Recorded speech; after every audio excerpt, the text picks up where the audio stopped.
Ballet Bird is a streaming site designed by former Pacific Northwest Ballet principal dancer Julie Tobiasen. Ballet Bird offers ballet classes for anyone at any level of training that you can do from the comfort of your home or studio. After many years performing as a professional ballerina and decades of teaching at all levels of ballet, Julie is excited to offer her training for more people like you. Classes are designed for large and small spaces and for all levels. The low monthly membership fee is less than one in-person class and is accessible 24/7 with new classes added every month. Ballet Bird is a great addition to your regular in-studio training as well. Take advantage of the 10-day free trial and use the discount code COD25 to get 25% off through June 30th, 2023 at balletbird.com. Whether you are just starting your ballet journey today or you're a seasoned professional, Ballet Bird is the place for you. Visit balletbird.com or click the link in the show notes. The Conversations on Dance shop is now open. Check out all of our new merch featuring exclusive designs created by graphic designer Ben Wiseman. The concept is inspired by the famous New York City Ballet poster showing the 5 ballet positions of the feet. The design comes in 3 color combinations and is available in t-shirts, sweatshirts, hoodies, tote bags, and mugs. We just got our shipment of COD gear and we just love it and we can't wait to share it with you. To shop now, visit conversationsondancepod.pod.com or click the link in the show notes. Be sure to subscribe to Conversations on Dance wherever you are listening to this episode and to rate and review us wherever you get your podcasts. Now, let's get to the episode. I'm Rebecca King-Ferraro. And I'm Michael Sean Breeden, and you're listening to Conversations on Dance.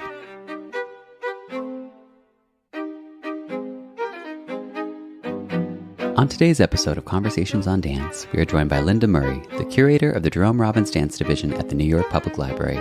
We speak with Linda about how her passions for dance and archiving merged, the history of the Dance Division, curating the collection, and how every individual can protect and preserve their own personal archives. Plan a visit to the Dance Division by visiting nypl.org.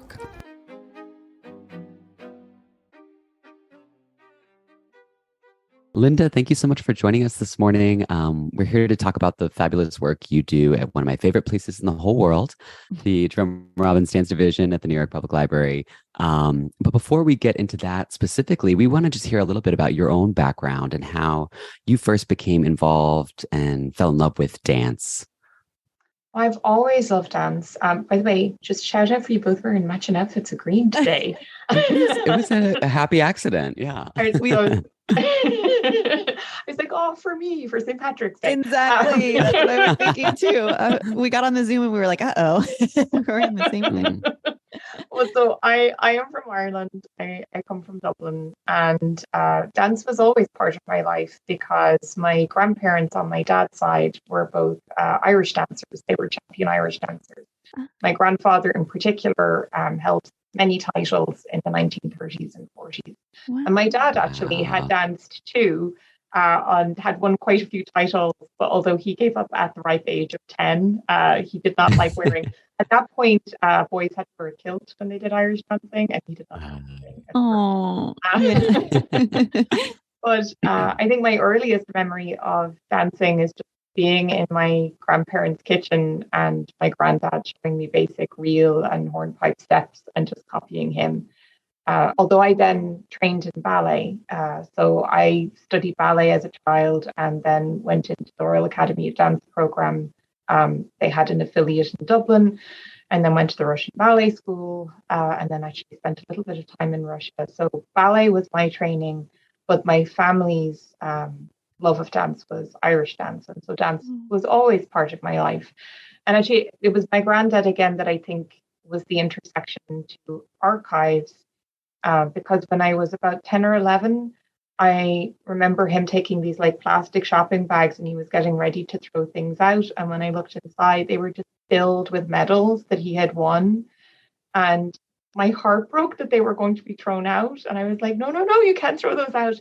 And he said, sure, who'd want them? You know, in his mind, it was just sort of like, why would anybody want any sort of ephemera from when he danced? And I think that was the first time I had a realization that our art form is so fragile and so transient, and that the little things that get left behind, the traces, that they are precious. and they tell a story and they allow us to recover our history.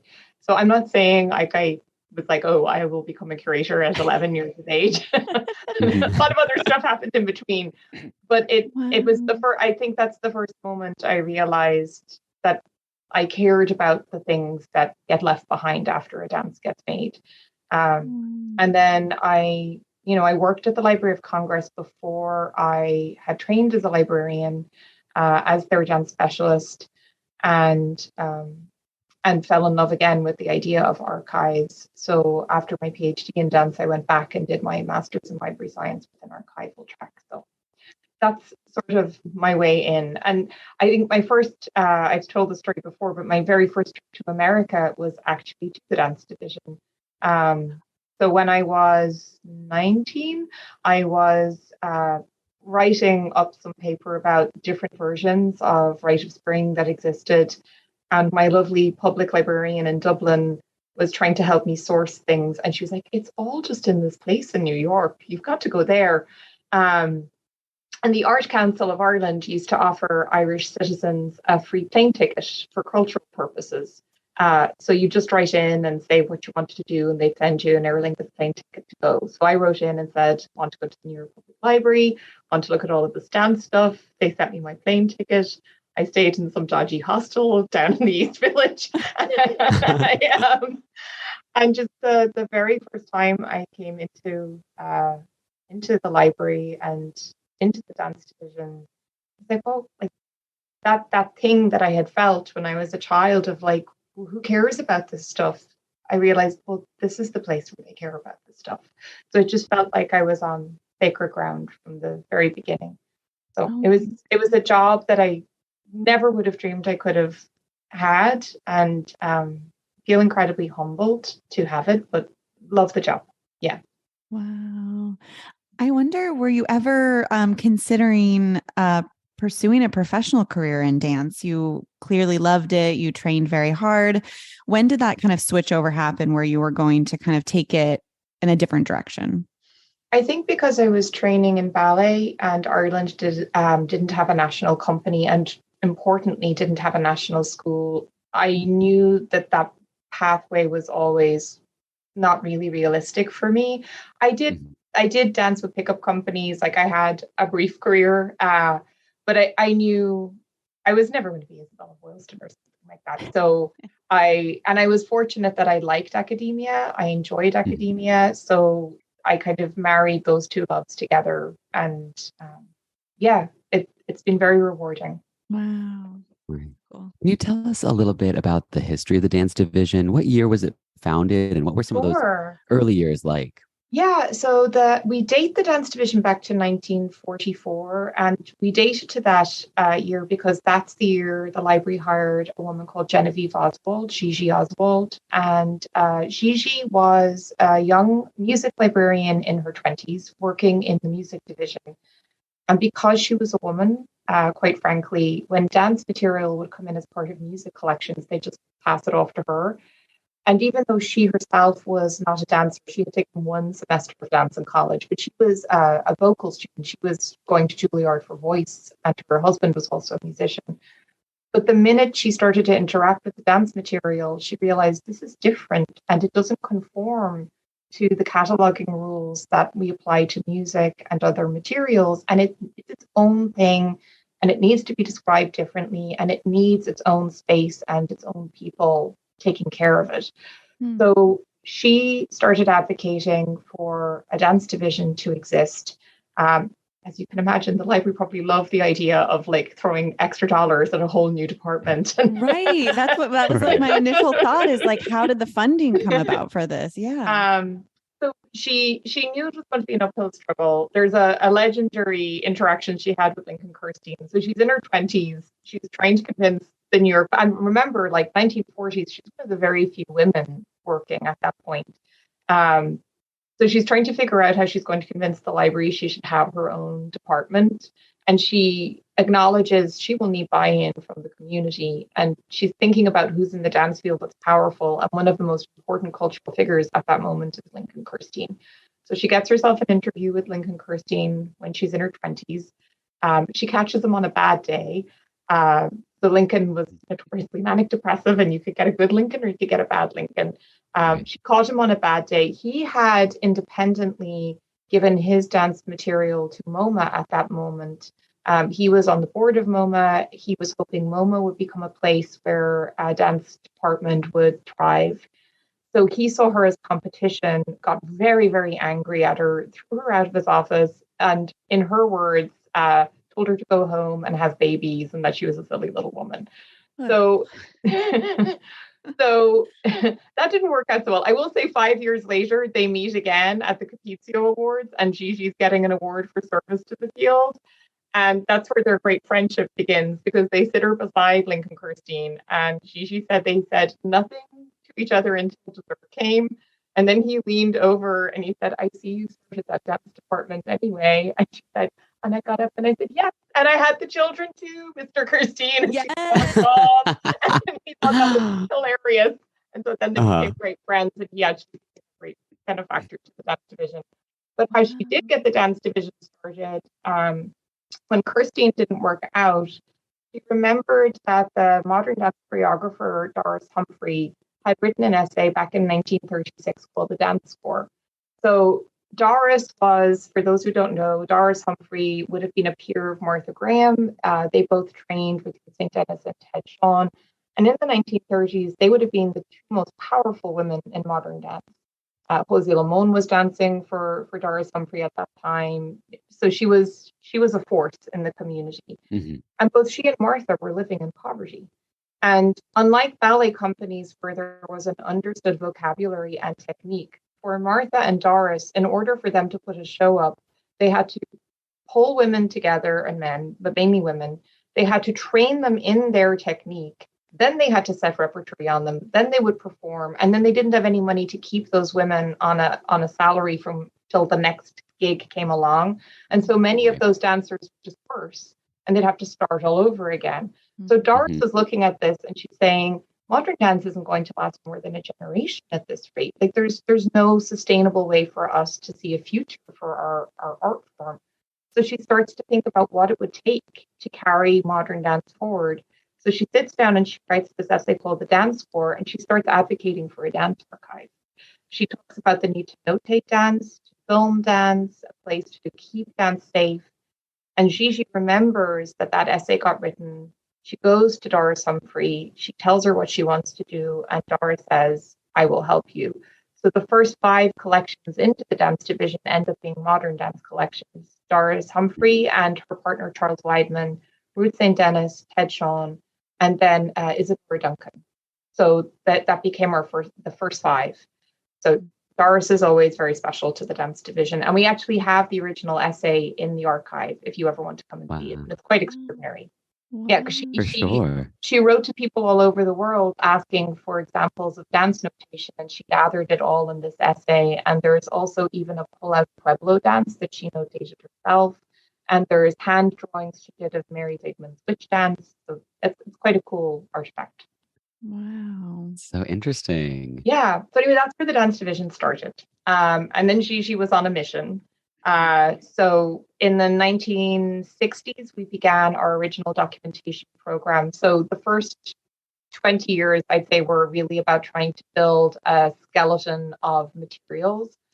And then Jerome Robbins and Gigi were talking to each other about how without film of dance, really a dance archive is not really an archive of dance at all.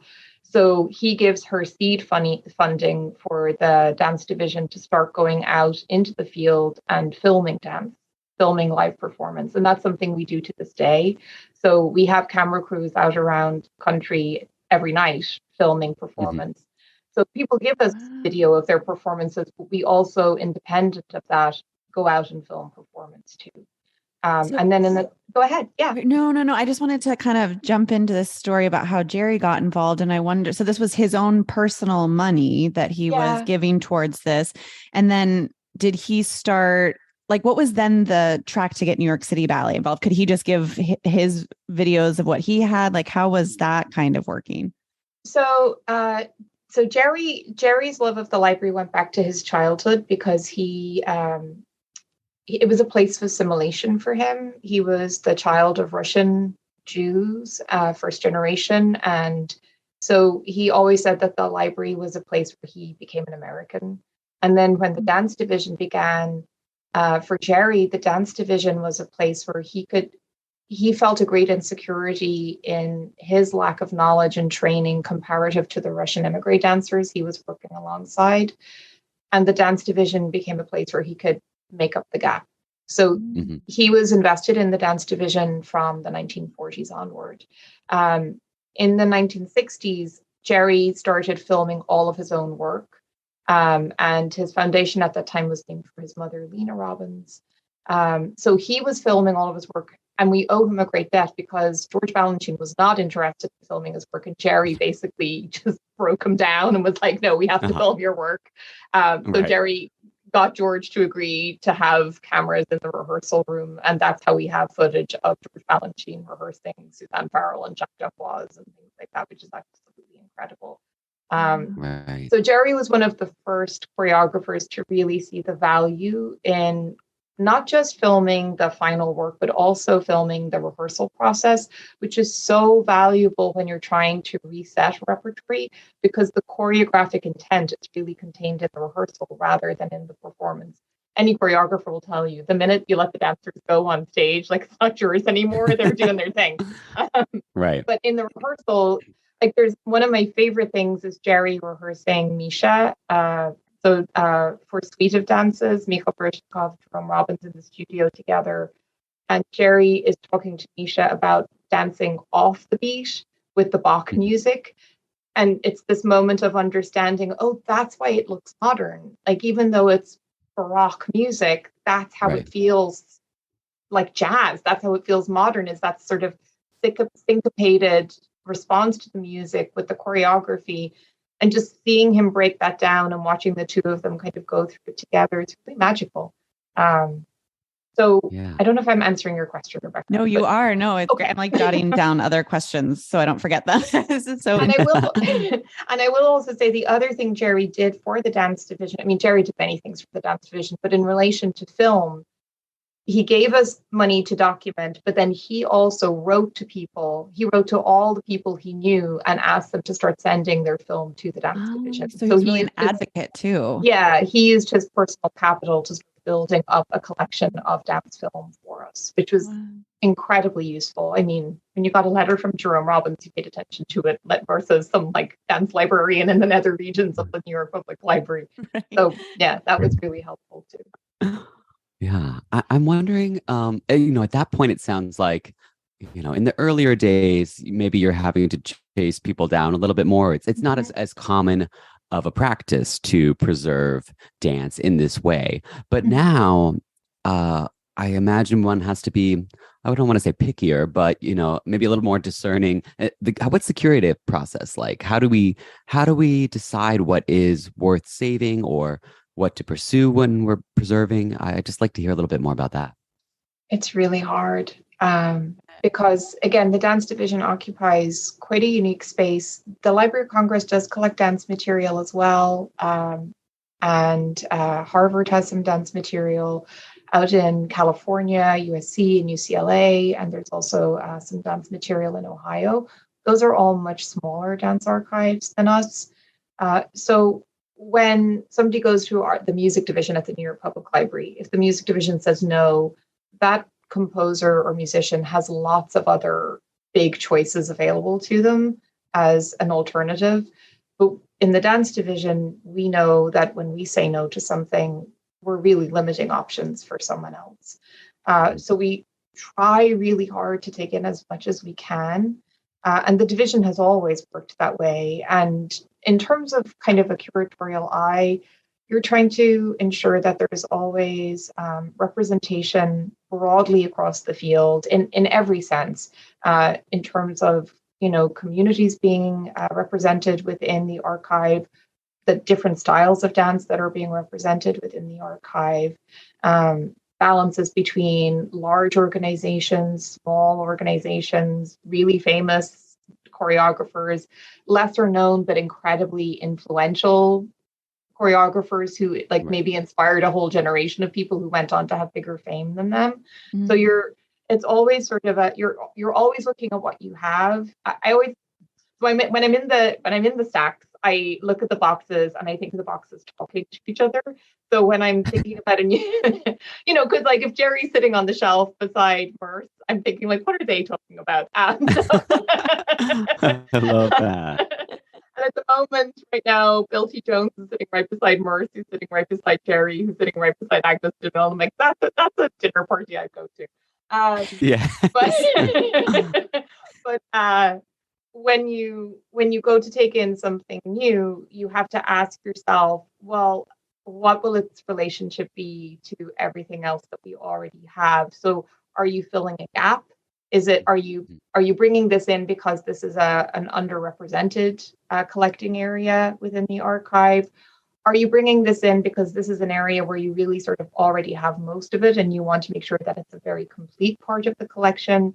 Or is this person or this company that we're thinking about bringing in, is this going to be in dialogue with something else where it'll just like open up the existing archive in a whole new way? Mm-hmm. For instance, because I just mentioned Agnes DeMille, now we have Martha Graham. Agnes DeMille and Martha Graham corresponded quite frequently. So for years, the dance division had the letters that Martha had sent Agnes. And now in Martha's collection, we have the letters that Agnes sent to Martha. So you have both sides of the correspondence. So that's really nice thing. So the boxes are talking to each other for real. They're always talking to each other. Dimensions Dance Theater of Miami is seeking dancers for their 2023-24 season.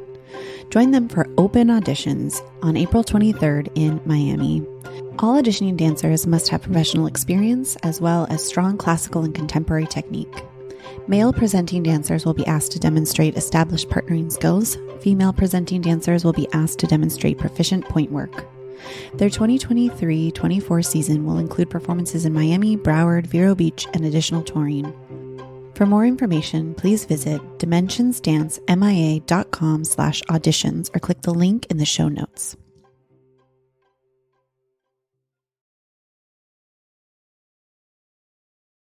So you're mentioning, and I do want to get into kind of like how you're curating current choreography and film, but to kind of keep with this more historical context, you're talking about maybe lesser known choreographers. Is there someone or someone's work that has now come into the library that maybe people wouldn't necessarily see as influential, but you do find through your research that there is this dialogue and you find that this person really did kind of have these touch points to all these important parts in history? Well, there's lots of people like that. Yeah. It's going to be hard to pick just one. Yeah. And I feel like that's like a Sophie's choice.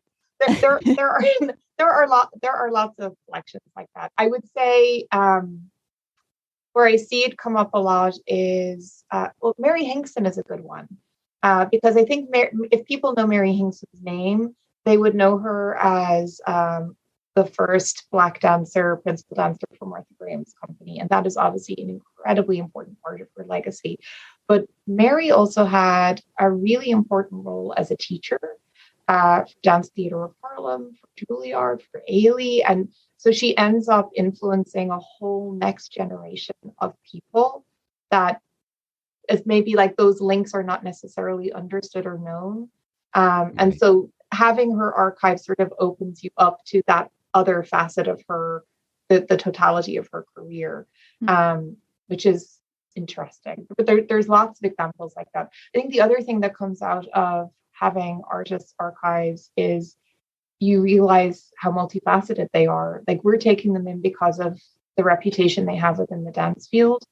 But in taking in their archive, you often discover that they are incredible visual artists or photographers, or they wrote poetry. And so there's all of that stuff that then finds its way into the archive too. And it just changes the way you relate to the work.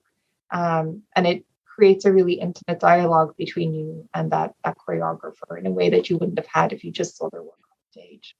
So for someone like that, how are you getting their archives? Like, okay, for Jerry, we know like there's a wealth of information, he has a foundation, like there's people working to put that together. But how do you, for these lesser known people, how are you finding, is it just like in some grandchild's attic, or how does that work? I mean, you go into people's homes. Like a large part of the work is going into people's homes. Sometimes it's after they've died. Sometimes it's when they're still alive. So it's a variety of situations. In New York, it's often because people are moving. Like the real estate, like downsizing is real in New York. That's funny. So you go in, and I think dancers are interesting because dancers are perfectionists. So when you go in and you start to talk about somebody's archive with them, dancers inevitably just pull out the photos where they look their absolute best, where they're like hitting that moment perfectly. They have their New York Times reviews, and they're like, "This is my archive," and that's great. But that's not actually going to help anybody understand who they are. And so what you have to chat about is the fact that the archive that you place is going to speak on your behalf when you're not around to speak on your behalf anymore. Archives have lifespans of hundreds and hundreds of years, where a human being is lucky to hit, 80 or 90. So you have to look at your archive as the way you communicate with future generations, and then start putting together the material that you want people to see, and the message you want to share. So when people start thinking about that, they start thinking about the teachers who influenced them. They start thinking about, people that they danced alongside, who maybe like only danced for 1 year, but they were really important to them as a partner. And maybe they would have quit if it wasn't for that person. So they start pulling in personal photos and correspondence, and different kinds of memorabilia find their way in. And also for choreographers in particular, you really want to start thinking about, where did you keep, like, did you have notebooks? Were you writing down random thoughts when you were on the subway on your way to rehearsal? And you basically go around and you rifle through all their stuff. You start opening drawers. You're like, well, what's in that box over there? Because they have it all laid out for you on a table. They're like, yeah, this is it. And then you start scanning the room, and you're like, what's that? And what's that? And that's funny. Find the archive. Yeah. Yeah. Well, we're in a big transitional moment with archives right now. So, I mean, what I'm describing is still a physical archive. And so for the generation of artists who are at the end of their careers, they are still holding archives that would be predominantly physical. But obviously, anybody who's 50 or younger, most of their archival material is digital. So that's a completely different way of thinking about collecting. And it's a huge shift in the way you curate and organize an archive. So those conversations are very, very different. And it also requires engagement with artists at a much earlier age than we typically would, because storage of digital material is something you have to be much more proactive with than you would be with physical material. It used to be that you could just say, oh, I'm going to keep this. You throw it in a box, and the box would just get moved around wherever you went in your life. And then years later, you just hand the box over. But with digital files, people are saving it on all kinds of devices. People are changing out their devices all the time. People forget their passwords. So like they had like a ton of photos saved on the cloud, except they don't remember the password to get into that account anymore. So they're just like, oh, well, those are gone. Oh, no, that's so true. Wow. Yeah. Well, the thing I always give people is like, think about the email account you had 10 years ago. Do you know how to get back into that email account? And then that would be your correspondence. If you think about it in like kind of a physical term, that's where all your back and forth with collaborators is. All the ideas are being shared. All of the information about paths coming together and locations and tours, all in your email. We can archive email, and we do archive email. But people don't yet think about their email account as something that might find its way into a repository at a future point in time. The same is true for photos and the videos you're taking on your phone. I don't think people think of those items as archival objects. But they are. That's our video for the future. Those are our photographs for the future. So yeah, chatting to artists about how to care for those materials. Yeah, I was really thinking about that before we had this conversation. or maybe it was after that we first spoke, like a month or so ago. And it's kind of scary, I think. I mean, even text messages could be Yeah. some, I mean, if you're having this back and forth, but to us, yeah, it doesn't have, there's no, you can't touch it, you can't feel it. So you don't think of it in the same way that you think of, literal letter correspondence. Well, like Michael, think about how you talk with Justin Peck. Like you're a repetitor for him. You're, at a ballet company and you have a question, you'd probably just text him, right? And then like that answer could be something worth preserving, but then it gets lost in all of the texts, something like that, right? Yeah. And if you think about the way dancers and choreographers are using social media to promote their careers and to communicate with each other and also with their fans, like social media is something that libraries and archives are really trying to wrap their heads around in terms of how we will archive that material. And it's complicated because there are these for-profit corporations at the back of that social media. So it's not the same as an artist just independently holding something in their hand. There's another layer to it that has to be thought through. Right. Yeah. Can we talk for a second about, let's go back in time, back to the older ways, the actual, correspondence? Well, for one, I'm actually kind of curious. We've already mentioned letters. What are some of the more curious objects that you have in the collection? I'm sure that like maintaining someone's history, I'm sure there must be a really wide range of things that we've got in there. The dance division probably has one of the most eclectic collections because to go back to Gigi, our first curator, and I should say I'm curator number 5 in a nearly 80-year history. So Gigi ran the division for 43 years. So all hail Gigi. Yeah. We all live in fear of her. She also lived to be nearly 98 years old. So I was fortunate enough that I did get to know her before she left us in 2019. Yeah. So the stories I've told of her, I got firsthand from her. She was pretty fierce. But sorry, so you were saying like the kind of the rarer object. So Gigi always used to say with dance that you had to collect around the central absence. So, which is a very helpful way for me to think about when I think about how to collect dance. And what she meant by that is like with everything else that you would collect, like if you think about music, there's a score at the center, which is the anchoring object. And so the other materials you collect are always going to relate to that score. And with theater, you have a script. But when you get to dance, even when you have dance film, as we've spoken about, the choreographic intent isn't really as clear as it should be. And also there's a lot riding on the camera angles and whether they went in close or whether they panned out at the right moment. So there's just a lot of variables with film dance that still doesn't quite get you where you need to be. And so lots of other things have to be collected in order for people to be able to piece it all back together again. So we've always collected very broadly. So we have costume pieces, we have shoes, we have sculptures, we have artwork, we have designs, manuscript material, film, audio, runs the gamut. There's lots of objects I really like. One of the funniest ones is like we have Isadora Duncan's Pond's cold cream and her curling iron for her hair. Oh my God, I love that.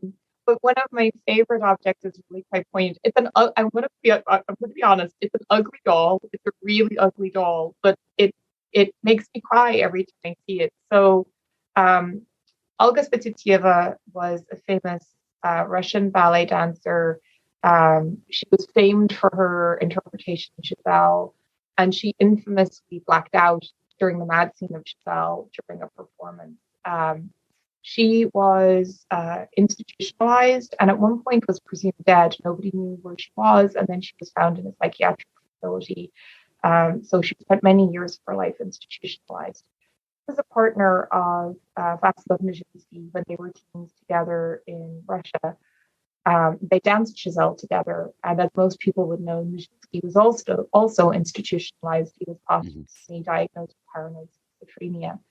So these two incredible dancers are living their adult lives on different continents in institutions and psychiatric facilities, completely forgotten by the world. And Olga made a doll of Nijinsky as Albrecht in Giselle. and we have that doll. And even though it's not a pretty doll, just there's something about the psychic kind of aura around that doll and what it means about both of them and memory and their relationship to each other and the shared faith that both of them had. The doll evokes all of that for me. And so every time I see it, it just elicits all of these very profound feelings. And we have many objects like that that have these very special histories and very intimate qualities to them. But it's not something people would ever expect us to have. Wow. We do.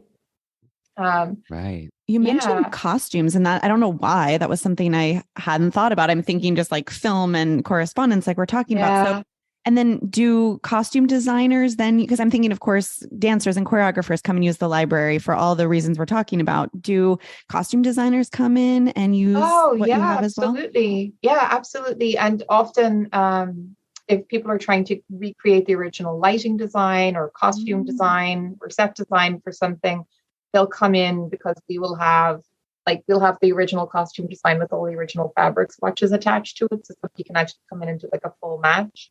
The lighting designers love to come in and look at the plots, and then we'll have maquettes for and also just drawings for a lot of the set designs.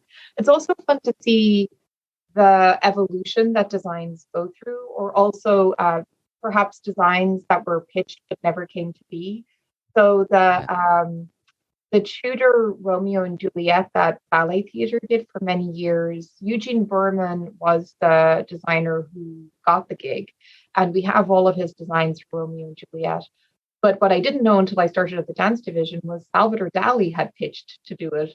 And we have his set design for Romeo and Juliet, which never got done, which is incredibly flamboyant. And I personally would have loved to have seen it. But yeah, so you've got like Salvador Dali's like, or it could be like this. And that was never done, but we have it there and you can see it. And also, like at one point in time, Balanchine was working on a ballet of Uncle Tom's Cabin that never came to be. But there is a libretto in the division by W.H. Auden, and there are set and costume designs by the artist Ben Shawn. So again, you see this like creative process emerging. For the record, I think it's a really good idea. She didn't do Uncle Tom's Cabin, but there was at one point in time there was a moment where that was a real conversation, and there were meetings being had, and people were investing time and effort in it, and so that's also the archive is both what was, but also what could have been. Right. I as soon as you said you were talking about ballet designs that didn't happen, I remember there was I think it was at the Dali Museum in Spain, and I remember seeing some ballet that he had designed, and it was but did not come to fruition. But he had the instruments suspended in the air, somehow there was supposed to be a piano, just a piano. It was a ball setting, and there was just going to be a grand piano suspended. I mean, it sounds pretty amazing. I think it could have been scrapped because practically not going to work out. But I do love the sorts of hazard pay. If you're dancing on a piano, dancer just perilously underneath the piano, just looming over their head while they're pirouetting, just looking up. Right. Oh God. My God. No, but I love that material is at the library as well for us. Let's talk a little bit about the huge undertaking that must be digitizing the things that that are in the library's collections, like all of the film. And this kind of ramped up during COVID, I'm guessing, right? When you wouldn't have had people in attendance at the library, so we could focus on more specific projects. Well, the problem with the pandemic was it also meant that our vendors were closed, and So, but what I will say is the dance division is always in the middle of some large digitization project, or rather preservation project. Because I think I was telling you actually, Michael. So we have film in the dance division that was donated to us early on, at a point in time where the best practice for preservation would have been to make another film print. So you received a film reel, and the first thing you did was you made a duplicate film reel so that you had a backup. And then magnetic media came along. So you had, everything from pneumatics and digibeta and VHS and all of that, generation of moving image media. And so all the original film that originally got put onto a film print, we would have then moved it over to some kind of magnetic media. We did that, I think, twice in the history of the division. And then optical media came along and we moved everything onto DVD. And then we realized, because everybody thought DVD was the solution, then we discovered DVDs really only have a shelf life of about 5 years in archival terms before they start to lose information. They start to experience this thing called bit rot, where the sequence of zeros and ones, which makes up the content of a DVD, some of the numbers start to drop, which is why your DVD skips on you. And so then we started to migrate over to digital files. But each time we go back to do that work, the collection has grown exponentially. Right. So Right. it's not just that like you're digitizing the new stuff you came in, you're also always having to go back and redo the existing collection. And every time you go to do that work, the existing collection has become much, much larger. So there's the job just keeps, it becomes bigger mountain to climb each time. Right. So Right. at the moment, what we are working on, my predecessor, Jan Schmidt, predominantly oversaw the digitization of all the magnetic media that we had. So she did most of that work, and I just oversaw the end of that project. And so I owe a great debt to Jan Schmidt. And then what I decided to start to tackle was the film format, which hadn't been done for quite some time. So since 2018, we have been revisiting all of our old film that has been moved to, I don't know how many different formats over the years. And we are creating preservation level files and then also viewer copy files of all of that film. And then we still have collections coming in with large amounts of film in them. And so we're incorporating that into the process as well.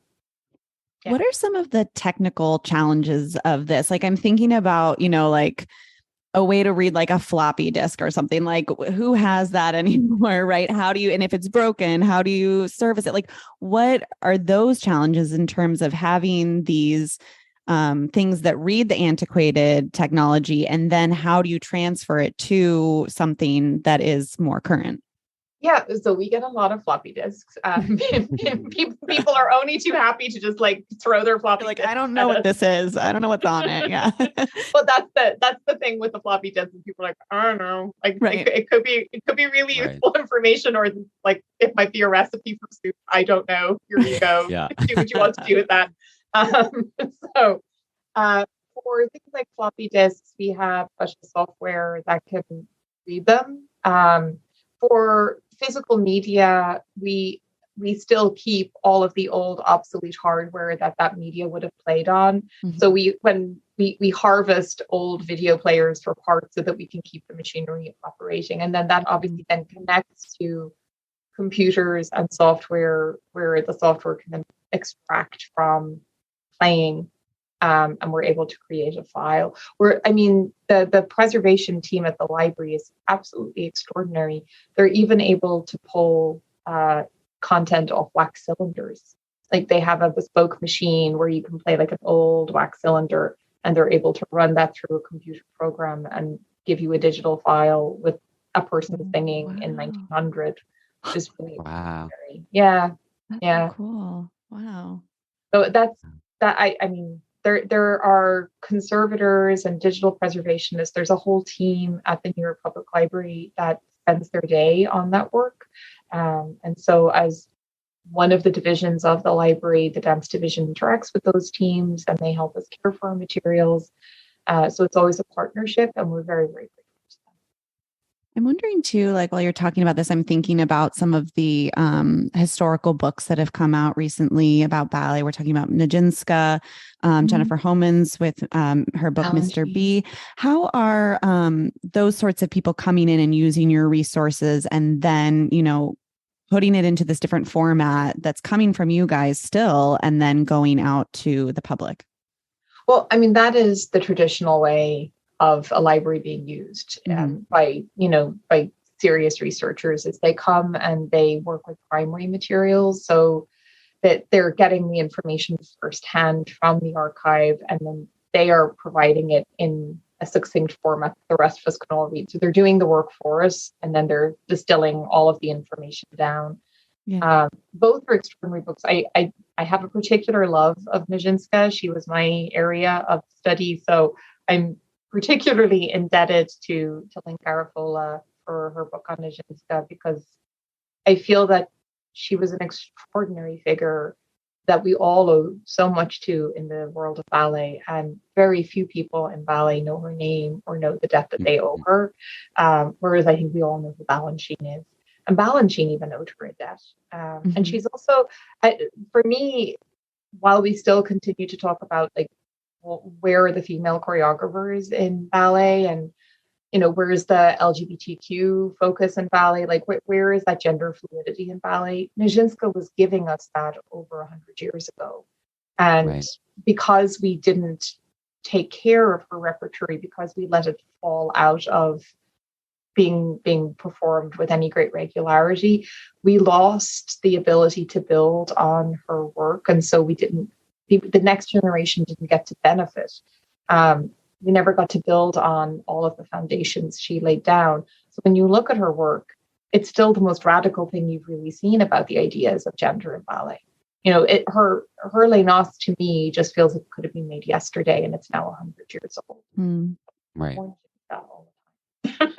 Yeah.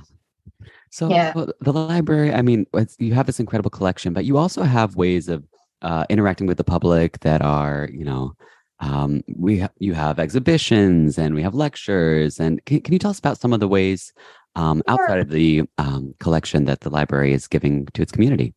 Yeah, so the Library for the Performing Arts has over 200 free programs a year. So you never have to pay for anything at the library. That's a really important thing to say. And also, like, I think a lot of people are scared to come in and research at the library. That is also open to absolutely anybody. You do not need to be like a professional scholar, in quotes, whatever that actually means. I know people sometimes get intimidated on the third floor because you have to check your coat and your bag. But really, that's it. That's the only scary part. Yeah. Check your coat and your bag, and then it's all fine. All you need to research at the library is a library card, which is free. And the only thing you need to get a library card is you just need to tell them where you live. That's it. And we protect where you live. Libraries are very much about privacy. But we have tons of public programming that's available for free, usually on Monday and Thursday nights at 6 p.m., although sometimes that schedule varies a little bit. And it runs the gamut. And we also have exhibitions that are constantly running. We have 3 exhibition spaces. So at the moment, there is an exhibition that's actually being run by my colleagues in the theater division, but it overlaps into dance significantly. It's an exhibition on the costume designer Willa Kim, who did a lot of work for dance. And her costumes were very fun and frothy. So if anybody loves costumes, that exhibition is up and running at the moment. And then in early June, the dance division is opening its largest exhibition since 2018. It's called Border Crossings, Exile in American Modern Dance. So it's being curated by two professors, Drs. Nanotchka Benaham and Bruce Robertson from University of California, Santa Barbara. And what they're doing is looking at the early history of modern dance in America. And I think those of us who studied dance history have always been told that American modern dance really goes in a straight line of predominantly white women, which would be Loie Fuller to Isadora Duncan, and from Isadora Duncan to Ruth St. Denis and Ted Shawn, and then from Ruth St. Denis and Ted Shawn to Martha Graham and Doris Humphrey, and then beyond that you go into Paul Taylor, Merce Cunningham, Lamone. So they're looking at that first half of the 20th century, and they're querying where the BIPOC voices are, where the immigrant voices are. And so they are centering Black, Latinx, Asian American voices. And it's not that we're denying the importance of Graham, Humphrey, but they're being moved to the margins and we're putting other people in the center.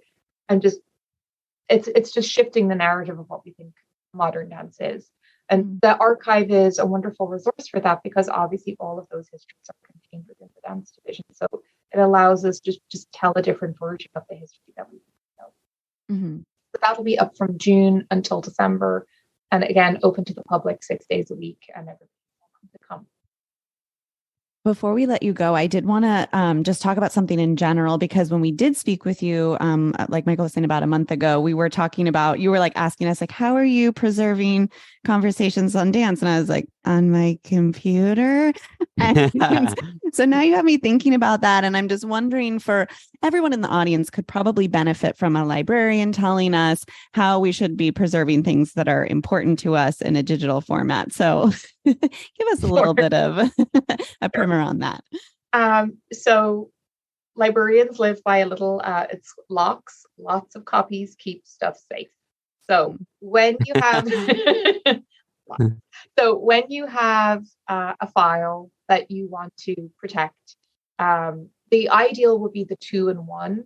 So that means if you have the file on a hard drive, maybe you then want to have 2 types of cloud storage for the same file, or the inverse. Maybe you have it on 2 separate hard drives and you have it in one type of cloud storage.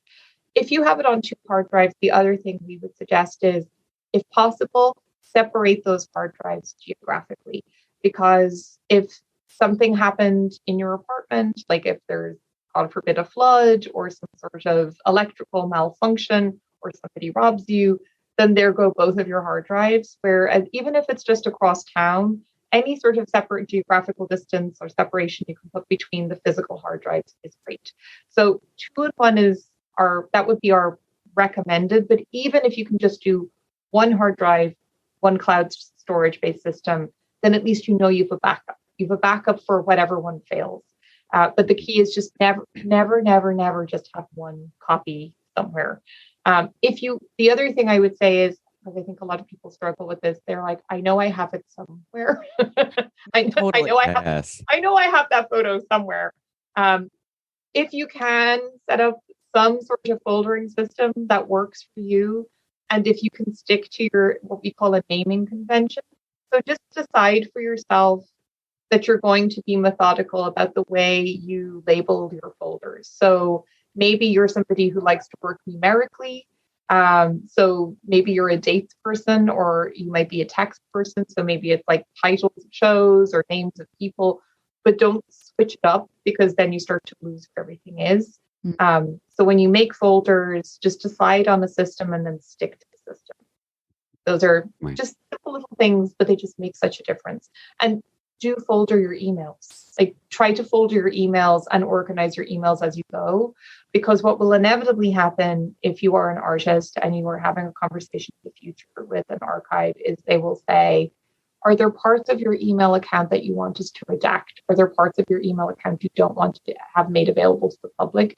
And if everything's just sitting in your inbox, there's no way you're not going to be able to parse through that. You'll just be like, oh, whatever.